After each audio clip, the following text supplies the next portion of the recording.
हरियाणा से जुड़ी हर latest update के लिए घंटी बजाएं और सब्सक्राइब करें STV हरियाणा न्यूज, सच के साथ खबरें बेबाक।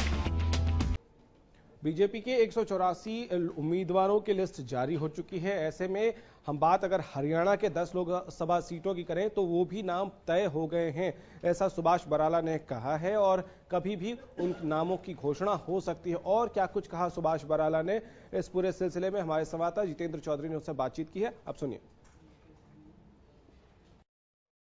बात की जाए तो हरियाणा को लेकर के लगातार मंथन बैठकों का दौर अब शुरू हो चुका है। इसको लेकर के प्रदेश चुनाव समिति की बैठक हो चुकी है। पैनल जो है वो इसको लेकर के तैयार किया जा रहा है। तमाम जो उम्मीदवार हैं उनकी विनेबिलिटी को लेकर के क्राइटेरिया भारतीय जनता पार्टी में तैयार किया जा रहा है। आगे के कार्यक्रम तय किए जा रहे हैं कि प्रदेश में किस तरीके से एक चुनावी जो माहौल है वो बना करके प्रदेश में फायदा उठाया जाना है। हमारे साथ भारतीय जनता पार्टी के प्रदेश अध्यक्ष सुभाष बराला जी हैं। लगातार मंथन बैठकें दिल्ली में चल रही हैं इस वक्त नेताओं में, और उनसे जानते हैं कि इन मंथन बैठकों के बाद पहली लिस्ट कब तक सामने आ जाएगी और क्या कुछ क्राइटेरिया पर भारतीय जनता पार्टी उम्मीदवारों को लेकर के काम कर रही है। जहां तक लिस्ट फाइनल होने की बात है, लिस्ट तो फाइनल राष्ट्रीय हमारा जो नेतृत्व है उसने करनी है। हमारी चुनाव समिति की जो बैठक थी प्रदेश की, उसमें जो चर्चा आई थी, उस चर्चा के आधार पर जो भी नाम सूचीबद्ध हुए थे वो कल माननीय राष्ट्रीय अध्यक्ष जी ने हरियाणा की टीम के साथ चर्चा उसकी की थी। और संसदीय बोर्ड जब भी बैठेगा उस संसदीय बोर्ड में राष्ट्रीय अध्यक्ष जी के स्तर पे ये फैसला होगा। जी सर, कितने जो उम्मीदवार हैं उनका पैनल तैयार किया गया है? 3 लोग हैं, 5 लोग हैं, किस तरीके से उस पैनल को तैयार किया जा रहा है? कुछ नए लोग भी जुड़ करके आ रहे हैं, उनके बारे में देखिए, अभी तक जो नाम हमारे सामने आए थे, हमने सभी नामों की चर्चा राष्ट्रीय अध्यक्ष जी के साथ की है, जैसे मैंने पहले बताया। अब इसके बाद आज जब चुनाव समिति की बैठक होगी, संसदीय बोर्ड की बैठक होगी, उस बैठक के अंदर निर्णय होगा और वो किस प्रकार से निर्णय करेंगे, सारा ये हमारा राष्ट्रीय नेतृत्व के ऊपर निर्भर है। लोकसभा चुनाव में कुछ नए लोग जुड़ करके आए हैं। अरविंद शर्मा अभी पीछे हमने देखा, कल भी नलवा से जो विधायक थे रणवीर गंगवा भी जो है वो आपके साथ आए हैं। किस तरीके से आप देखते हैं? देखिए, जहाँ तक इन दोनों नेताओं की बात है, ये दोनों नेता भारतीय जनता पार्टी में शामिल हुए अपने अपने क्षेत्र के, चाहे रणवीर गंगवा की बात करें या अरविंद शर्मा जी की बात करें, बहुत मजबूत नेता अपने अपने स्थान पे ये हैं। और इनके आने से भारतीय जनता पार्टी में नए कार्यकर्ताओं में, जो वहाँ के हमारे क्षेत्रीय कार्यकर्ता हैं, उनमें उत्साह आया है।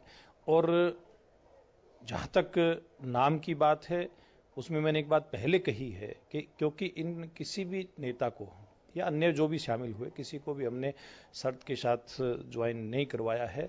तो जो भी चर्चा हमने उसमें चुनाव समिति में करनी थी, वो चर्चा करके हमने राष्ट्रीय अध्यक्ष जी के सामने सारी चर्चा रख दी है। सर, क्राइटेरिया क्या है? उम्मीदवार जो है, क्या सिटिंग गेटिंग का क्राइटेरिया इसमें रहने वाला है, या फिर दूसरी तरफ अगर हम बात करें उम्मीदवार की जो विनेबिलिटी है वो अहम रहने वाली है? क्योंकि अभी हमने देखा कुछ ही देर पहले सांसद धर्मवीर सिंह भी मुलाकात करने के लिए आए थे, आप भी सीएम सूट में उस वक्त मौजूद थे। कि सिटिंग गेटिंग के फॉर्मूले पर भी काम किया जा रहा है या फिर विनेबिलिटी एकमात्र क्राइटेरिया? देखिए, इसमें हर तरह की बात के ऊपर हमारा केंद्रीय नेतृत्व विचार कर रहा है और विनेबिलिटी तो निश्चित रूप से है ही। और एक बात और मैं कहता हूं कि ये जो चुनाव है इस बार का, इस चुनाव में भारतीय जनता पार्टी को बड़ी जीत मिलने वाली है, इसमें कहीं कोई दो राय नहीं है, चाहे वो हम हरियाणा की बात करें या देश की बात करें। और इसलिए इस बात को भी ध्यान में रखते हुए कार्यकर्ता जो पार्टी को किस प्रकार से पार्टी के काम में लगे हुए कार्यकर्ता हैं या फिर हमारे नए कार्यकर्ता हैं, हर कार्यकर्ता के ऊपर हमारी प्रदेश की जो चुनाव समिति है उसने विचार करके नामों की चर्चा ऊपर की है। रोहतक की सीट की बात करें, करनाल की बात करें, कुरुक्षेत्र की बात करें, यहाँ पर किस तरीके का हुआ है? और ये माना जा रहा है कि हिसार और सिरसा के अंदर तो कैंडिडेट जो है वो भारतीय जनता पार्टी को ढूंढना पड़ रहा है। देखिए, किसी भी सीट पर भारतीय जनता पार्टी को कैंडिडेट ढूंढना नहीं पड़ रहा है। कैंडिडेट अगर ढूंढना पड़ रहा है तो विपक्ष को ढूंढना पड़ रहा है। भारतीय जनता पार्टी का सब कुछ साफ है, सब कुछ क्लियर है।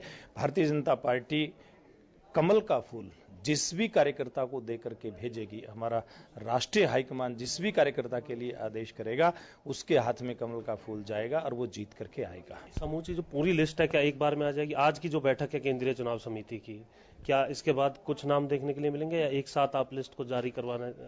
देखिए, ये भारतीय जनता पार्टी, इसमें मैंने एक बात कही है कि ये फैसला हमारा केंद्रीय नेतृत्व का फैसला है, प्रदेश नेतृत्व का फैसला नहीं है। कितने लोगों की सूची कब जारी करनी और कैसे करनी, ये सारा काम ये केंद्रीय नेतृत्व का है। प्रदेश नेतृत्व के हाथ में जो काम था वो अपना काम बखूबी कर रहा है।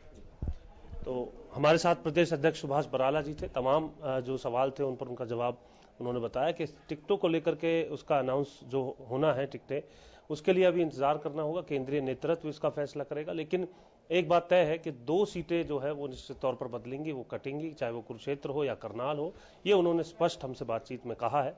हालांकि सिटिंग गेटिंग की जो 2 सीटें हैं, सोनीपत और दूसरी तरफ भिवानी, उस पर उनका ये कहना है कि अभी केंद्रीय नेतृत्व ही इस तरीके का कोई फैसला करेगा कि उनका काम किस तरीके का रहा है या फिर वहां किसी परिवर्तन होगा या नहीं, ये पूरे तरीके से केंद्रीय नेतृत्व का फैसला होगा। साथ ही उन्होंने कहा कि जींद में जो गढ़ रहा विरोधियों का, वहां पर जिस प्रकार से भारतीय जनता पार्टी का विधायक जीत करके आया है, इसी प्रकार से आने वाले समय में रोहतक की सीट पर भी भारतीय जनता पार्टी अपना दावा मजबूत करने वाली है और उस सीट को जीते गए नहीं। हालांकि ये अभी कहीं ना कहीं लोगों पर निर्भर करता है, जनता ये तय करने वाली रहेगी।